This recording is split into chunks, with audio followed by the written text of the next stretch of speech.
Karibu darasani mwanafunzi, tuendelee kujifunza Kiswahili. Hujambo? Marahaba. Uhali gani? Vizuri. Hapo jana tulijifunza kuhusu rangi.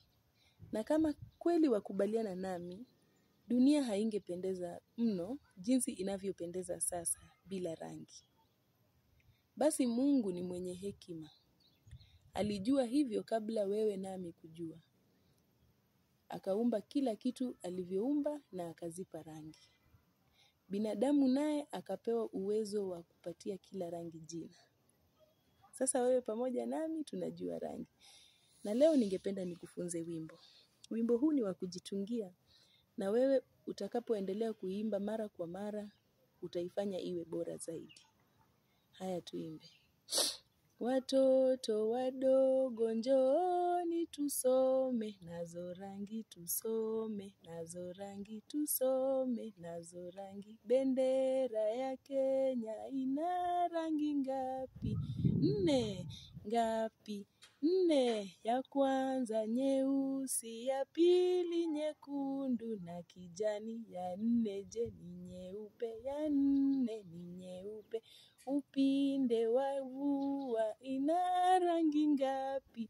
7. Ngapi? 7. Nitarudia hapo. Upinde wa mvua ina rangi ngapi? 7. Ngapi? 7. Ya kwanza nyekundu, ya pili machungwa na manjano, ya 4 ni kijani, ya 5 samawati. Ya 5 samawati, ya 6 je nili, ya 6 nili, na ya 7 urujwani, ya 7 urujwani. Samahani, ukiongozwa na wimbo huo, nitakupa kazi. Sasa kazi ni nitakuandikia majina ya rangi ya bendera ya Kenya. Wewe utachora bendera ya Kenya, kisha upake rangi jinsi inavyofaa. Rangi ya kwanza utie nyeusi. Nafasi ya pili utie nyekundu. Ya 3 pale chini kijani. Kwa nafasi zile 2 ndogo uweke nyeupe. Jinsi bendera ya Kenya ilivyo. Kazi ya pili, uchore upinde wa mvua.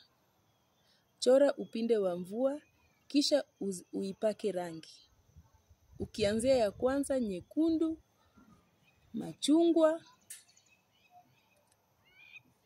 baada ya machungwa, manjano, kijani, samawati, nili, halafu urujwani. Sawa? Jana tulijifunza rangi zingine kama waridi. Pia tulijifunza rangi gani? Hatukujifunza rangi ya hudhurungi. Hudhurungi na gani tena ambayo hatukujifunza? Kijivu.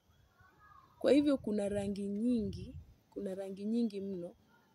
Wewe ukiendelea kufanya utafiti, ujue ni rangi zingine zipi ambazo Bi Eunice hajakufunza. Lakini maisha na rangi inapendeza. Kweli si kweli? Na maisha bila rangi haipendezi vile. Kweli si kweli? Haya, chora bendera ya Kenya, paka rangi na uandike majina. Chora upinde wa mvua, paka rangi na uandike majina. Hadi tutakapokutana hapo kesho, endelea kujumuika nami, tukiendelea kusoma pamoja. Kwaheri ya kuonana.